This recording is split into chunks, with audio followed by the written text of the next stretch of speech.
প্রিয়াঙ্কা চোপড়া আছে না, প্রিয়াঙ্কা চোপড়া তো সবাই চিনেন। আমি যদি বুড়া বয়সে চিনি, আর এই ছেলেরা তো না চিনার কোনো কারণেই নাই। এই প্রিয়াঙ্কা চোপড়া ওই রোহিঙ্গা ইস্যুতে এসে ঢাকা আসছিল।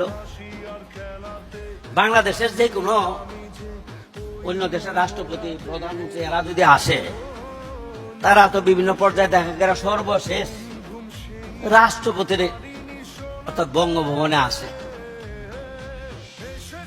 সবাই আসে। আমি আমার স্ত্রীকে বললাম যে এবার তো প্রিয়াঙ্কা চোপড়া আসবে। পরে বুঝলাম না, মানে এই কথা বলছি যে আসার একদিন আগে।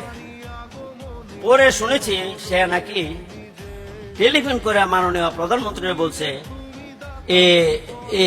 প্রিয়াঙ্কা চোপড়া বঙ্গভবনে আসার কি দরকার।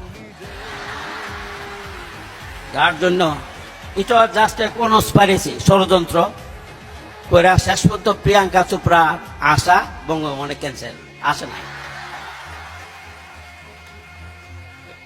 আমি বলতে চাই, প্রিয়াঙ্কা চোপড়া যাওয়ার এর কয়েক মাস পরে শুনলাম সে আমেরিকা গেছে।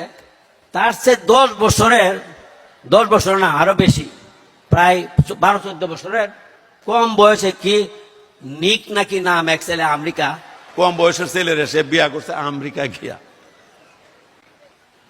এখন আমি তো তার থেকে প্রায় 30-35 বছরের বড়। তো 10 বছর 12-13 বছর নিচে যদি সে নামতে পারে ছোটদের, তাহলে তো 30-35-40 বছরের উপরেও তো সে উঠতে পারত। এই ধরনের একটা সুযোগ নষ্ট করাটা তো ঠিক করে নাই। অন্তত এই উপমহাদেশের একটা মেয়েকে এত যদি আসতো, আর যদি ঘটনা ঘটতো, তাহলে তো এত কিছু, এত সাগর, 7 সাগর 13 নদী পার হইয়া থাকে শুধু আমেরিকা যাওয়ার প্রশ্ন নাও তো হইতে পারত।